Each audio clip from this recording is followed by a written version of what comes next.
Right now, the lump of coal from lawmakers in Washington to taxpayers just waiting for the fiscal cliff to go away. As the usual suspects on the Sunday shows say essentially, bah humbug. Are we now destined to fall over the cliff? How bad will it be? And will all this bickering actually lead to anything of substance? Next, the gun debate, the impact of the NRA's tough stance this weekend, the heartbreaking details of the latest act of senseless gun violence, and our gun-obsessed culture. Will anything change after the smoke clears?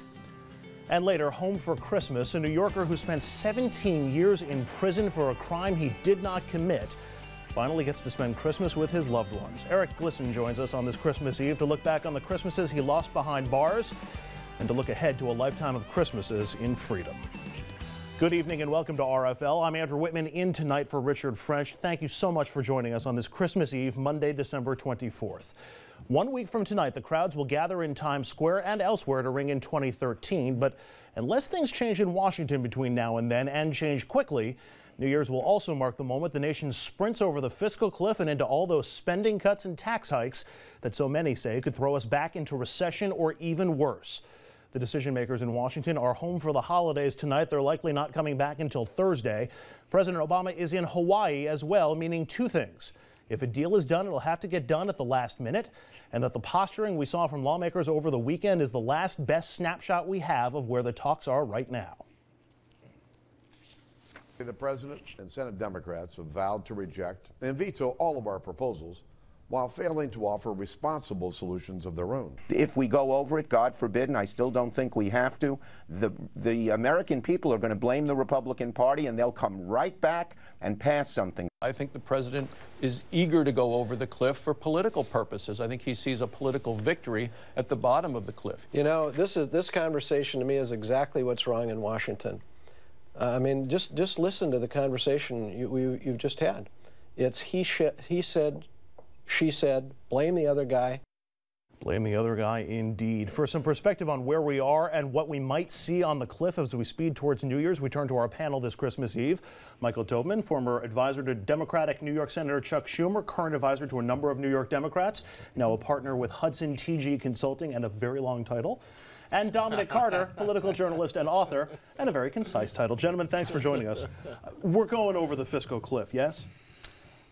I believe there's still plenty of time to avert this kind of crisis. The question really is, do the House Republicans find a way to get their House in order? No one's quite sure who the president is negotiating with. Is it the Speaker? Is it the Majority Leader? Is it the former vice presidential candidate? Until there's some clarity around that, the House really is where the action is going to be. The Senate is ready to move, but I suspect we'll reach it. But do those words go together, clarity and House Republicans? Clarity and budgeting, period. Yes, there will have to be. I really do believe that if we go off the cliff and we have the ramp up to higher taxes and spending cuts, that the House Republicans will take the blame and it will cost them. Yeah, I'm not exactly sure, Andrew. I would like to be optimistic and be in your corner, and I'd like to hope that there's still plenty of time, but the signals are not looking good. The president could be back on a moment's notice, but the president's on a couple of days off, mini vacation in Hawaii. Lawmakers are home for the holidays. And when you look at the fact, if you believe Senator Lieberman of Connecticut, he believes that we're going over the cliff. The signals are just not looking good, Andrew. They're not aligning. I believe there's still time. I want to believe that there's time because the only thing that's going through my head, I'm thinking about those massive cuts that are around the corner. I'm thinking about the fact that it's Christmas and in a week's time, people that are forced to live on unemployment, that their checks will stop until there's an agreement. If you're on unemployment, you're barely surviving to begin with. What's going to happen to those people? To be clear, that's the people who are 99 weeks and longer on unemployment. Right. So it's not everybody on unemployment. But Michael, why can't we just come up with a temporary deal that says we'll hold off on the tax increases, we'll hold off on the spending cuts for a month, 2 months, 3 months, just so that we don't fall over the cliff and we can work out all these talking points later. Right. Well, what that will do is provide the House an opportunity to decide if they want to elect Boehner as Speaker, and we'll move some committee chairs around and make room for the new members and be able to do this with clarity under the headline of better to get the right deal than a rush deal. But I still think there will be some sort of CR, continuing resolution, or some temporary fix But it's not just going to stop. The lights aren't going to turn off. All those little details are becoming sticking points to this, to a possible deal. The election for Speaker, I believe, is January 3rd. Yeah, first day of the session. Right around the corner. So we don't know how that's going to play out. We don't know if these